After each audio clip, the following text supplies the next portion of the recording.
Hi there, Diane Evans here with StampinWithDiane.com. I'm an independent Canadian Stampin' Up demonstrator. So welcome to my YouTube channel. Now, if you've never subscribed before, make sure that you do, and you'll get notified when I do upload new videos.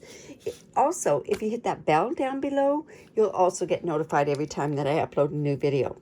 So today what I want to do is I'm re-recording this particular video.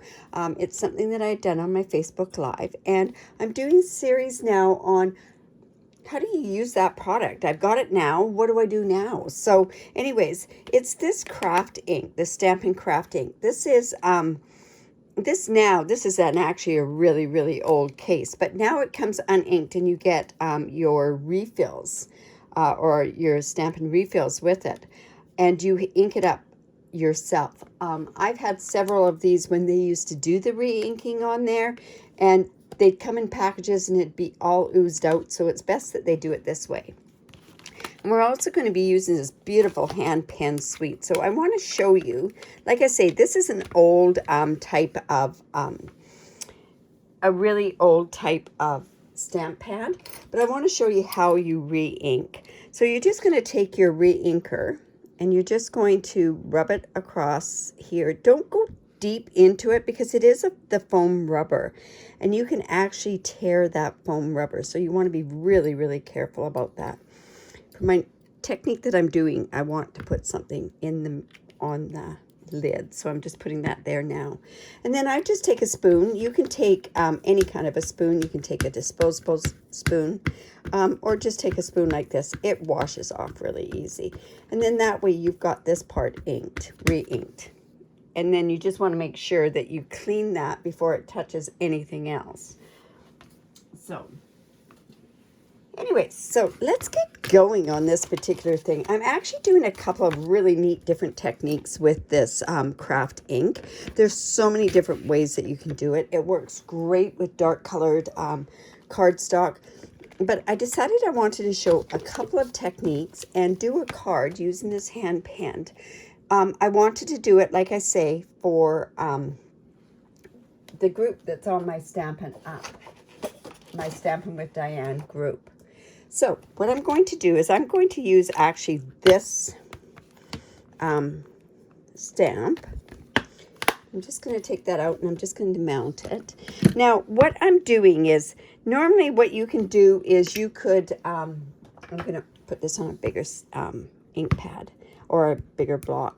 What you can do is you could use this white paste. You can use it to be a base for embossing, but we're going to emboss. I just have issues. It's just a personal thing myself, is when I use this ink on photopolymer stamp sets, what happens is that it tends to get into all those crevices, and I find it very hard to take off on the these type of stamps. If it's the cling rubber mount stamps, I don't have that much of an issue with it. So I am going to go in and I'm actually going to I'm going to stamp it with the Versamark. So the technique that we're doing, and I'll show you the card, it's this card here, and we're going to be doing a whitewash, and then we're going to be doing some embossing resist there. So the best way to do whitewash, I find, is on crumb cake. And I'm just going to use my retired embossing buddy. I apologize for that. And I'm going to come in with my Versamark. Now, you notice I've got my paper piercing mat. And the reason I do is so that you have that extra cushion for a photopolymer stamp. So all I'm going to do is just stamp that down, let the Versamark absorb into the crumb cake. And like I say, this is kind of, Versamark also works as a watermark, right? But I'm just coming in with my embossing powder. Stampin' Up! Now has put their embossing powders in groups of 3. So you have the metallics, you have the neutrals, which is the white, the clear, and the black. Thank heavens the black has come back. I love black embossing powder, but they come in groups of 3. So now I can just cover this up because we're done with that for now. And then I'm just going to use my heat tool, and I apologize, it's going to be a little noisy, but it's always, embossing is one of my favorites. So I'm just going to come like this. I don't move my gun like this.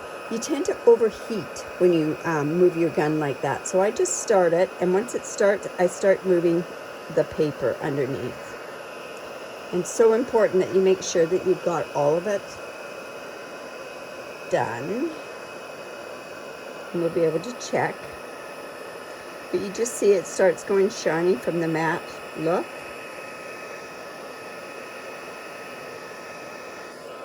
We just want to double check to make sure that we've got it all done. So that's that for now.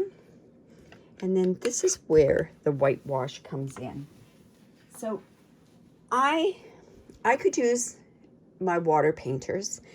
I'm fussy. I get a little fussy about my water painters. So I have an old brush, and I have, it's just a cheap brush, and I don't worry about it if it stains. I find sometimes this craft ink is more difficult to get off of things, and I really value those. I had just taken my embossing thing here, and I filled it with some water, and then I'm just going in here and taking up some of that re-inker that I put in there. And now what I'm going to do is do what I call the whitewash. So I'm just going in here. Now whitewash is things that you can do on fences. You can do, I think more, I've seen lots of whitewash around like water, like the cabin or the cottages or things like that. So, but I've seen whitewash actually done on fences too. I know we used to do a whitewash actually in our cement-lined pool. But anyway, so all we're doing is just going in here and I'm not meaning to do this in any way, like no, I'm not trying to get it so that there's lines going certain ways. I'm just doing a whitewash. Now this whitewash is a little thicker than I did on my last one, but it'll still work. But I just want to go in and get all those images. And with the embossing, it really helps that you keep it within those lines, right? But the embossing, you'll see how important that is at one point. And I'm even going to go in and do the leaves.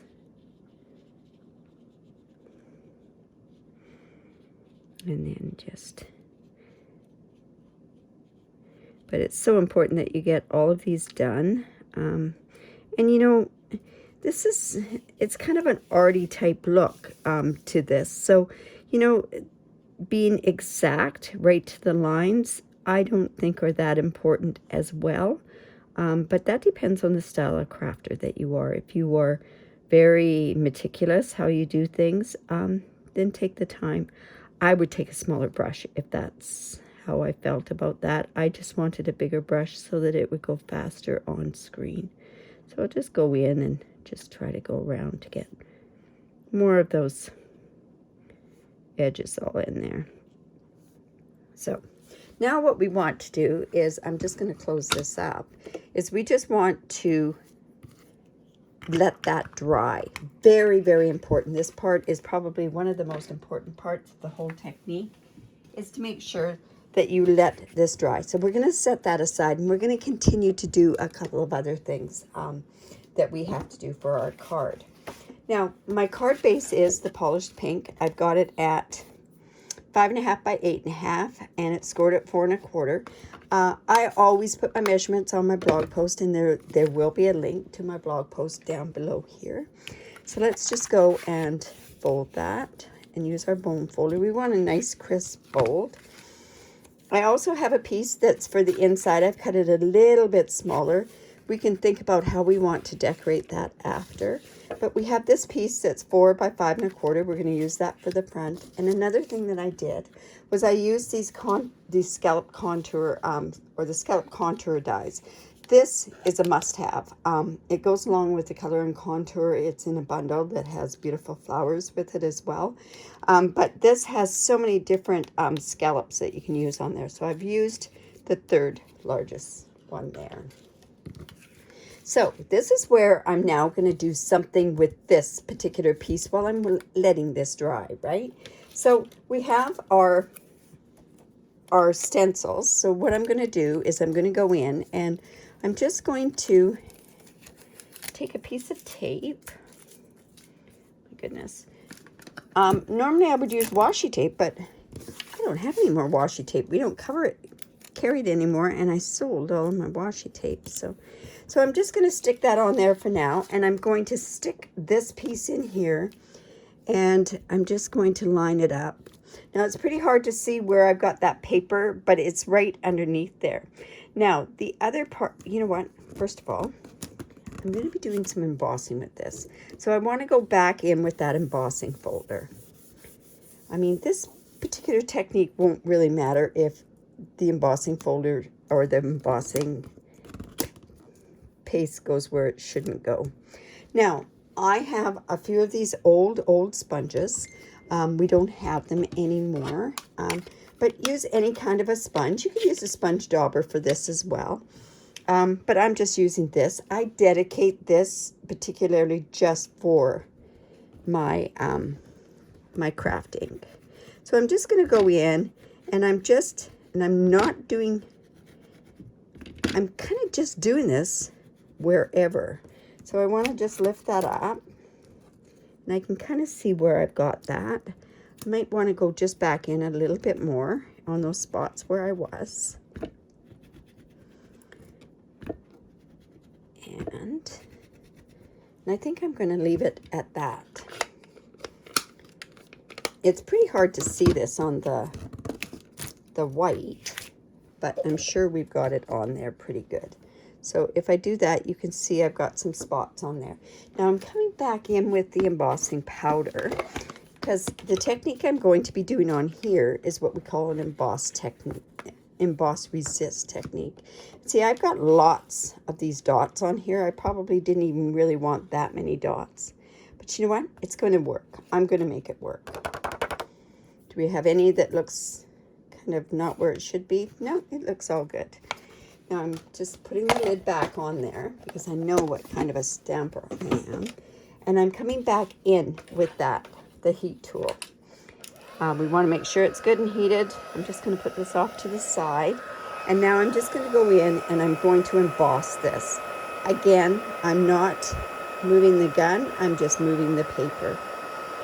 And again, this part is really, really important that you get it all heated properly. White on white is a little bit more difficult than, say, doing like a silver on the white or whatever. But you'll see with this technique how neat it really works on there.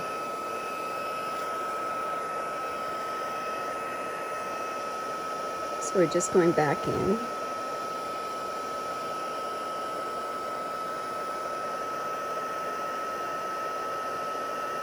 And just...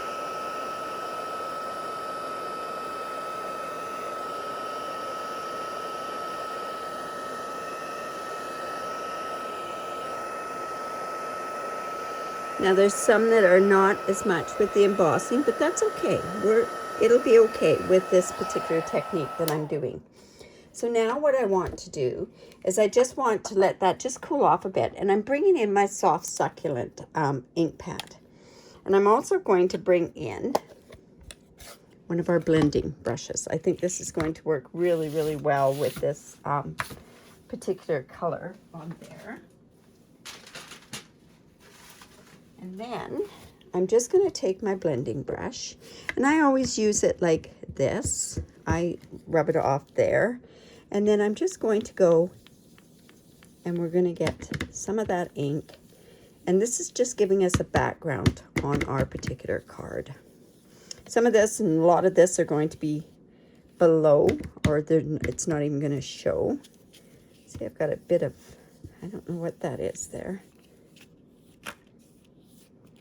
See if I can erase that off.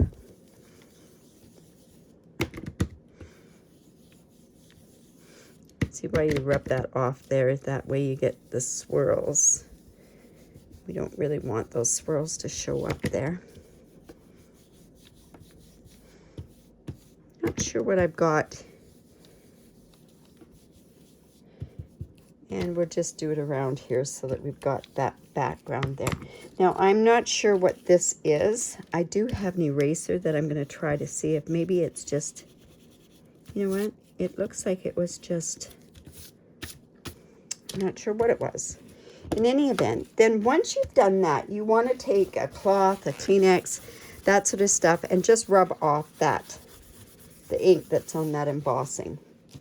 Now, what my whole thought process was, I'm going to go here, and I think now I can just go in. Now I know where that's going to go, and I'm going to just ink it up just a bit more up at this top part here.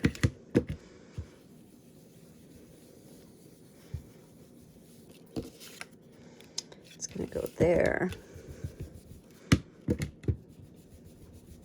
Just want that to fade in just a little bit more. All right. So now we're going to come in with our dimensionals, and I'm going to put on this scallop die.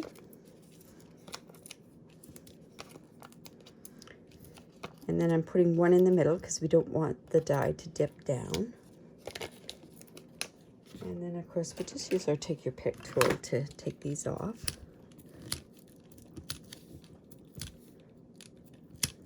And before I do that, I'm actually going to attach this piece to the base of the card.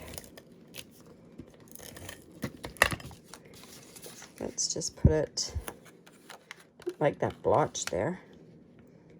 Anyways, we'll put it right there. And now we can put this, it's just going to go in the middle. Just like that. Trying to get that so it's not so blotchy right there. It kind of goes out a little bit. There we go. All right. Oh, and you know, I did this on my other card too. I meant to put Stamp a Sentiment there. So I think what I'll do is I'll do this thanks, and I'm hoping it's not going to get mucked up by me putting those dimensionals on there. So hopefully I've done this right. Just going to grab this one here. I've done it okay, that we're not going to have those issues. Now, you could stamp this with the Evening Evergreen, which I think I'll use on my other card. I use Memento. Let's just see how that's going to look. Okay, I'm just hoping, like I say, that it's going to work okay on this side here. Not bad. Oh, but we do have a, see, I got it on my finger. But you know what? That's going to be an embellishment opportunity, right? So now let's bring in, I have this. It's still looking like it's dry, and we need to get on with it. So I've done one ahead, and I've cut it out with the die. And now I'm going to come in with my two ink colors, which is Polished Pink. And I'm just taking my dauber, and I'm just going to color this like so. And, you know, you might have to use the edge of the daubers. It'd be nice if you had little tiny paintbrush sort of daubers. I think you could make your own, I guess. So we're just going to go in there, and we're just going to ink this part up. Now, I want that. I just want to take this and get some more color in there. Just like so. Okay, and now I'm going to use the Soft Succulent as well. And we're just using the edge of it, and we're just going to color the leaves just ever so lightly. And this is the whitewash technique. Just like so. So pretty, isn't it? I really like how it turned out. The colors are gorgeous on this particular piece. Now what I'm going to do is I'm going to put some more dimensionals on there. So, you know, that blob there, I think I can cover it up with that. And I'm going to, because it really is bothering me. Now I'm just going to come back in with my dimensionals.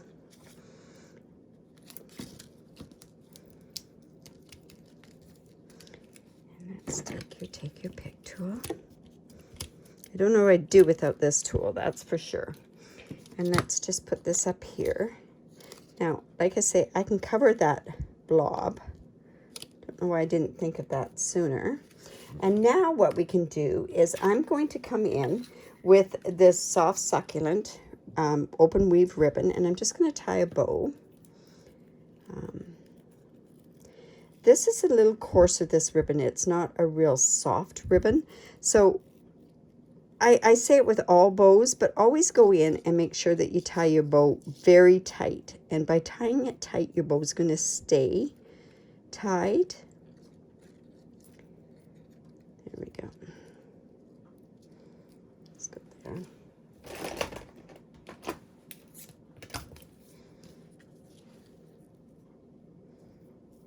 And let's just do that there. And I'm just going to tie this just a bit tighter again and get it so that it, oops, just going to tie that down. And then I'm just going to come in with a glue dot and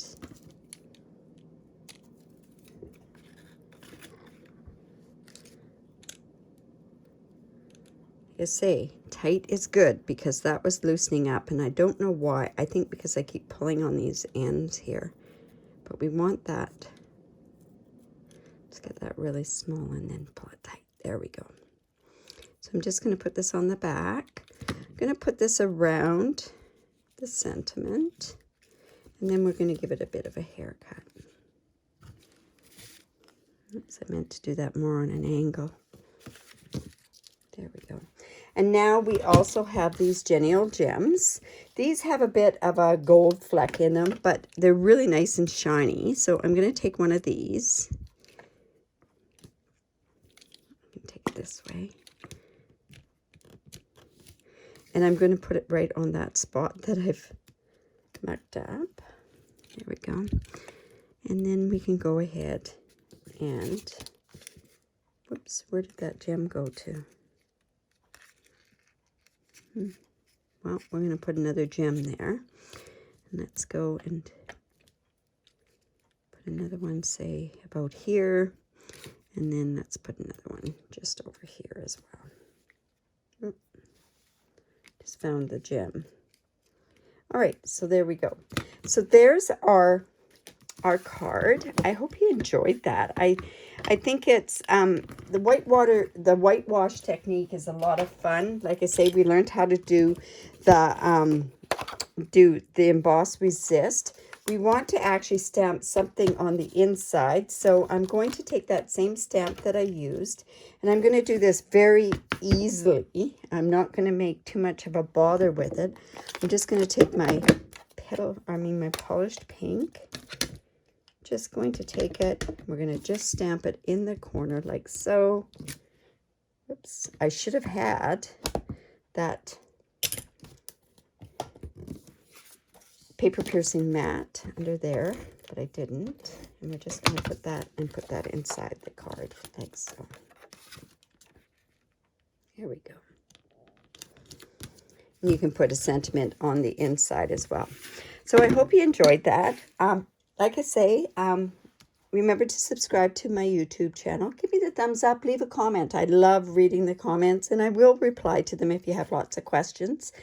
Another thing is, if you do live in Canada, I'd love to be your demonstrator. I have a very generous host reward program, and I also give away tutorials each and every month. Make sure you use the host code. I do go in and I check on the host codes. And if you do order from me, send me a personal message so that I know that you have, so that I can send a personal thanks out to you. Anyways, have a great day, and thanks so much for stopping by. Bye for now.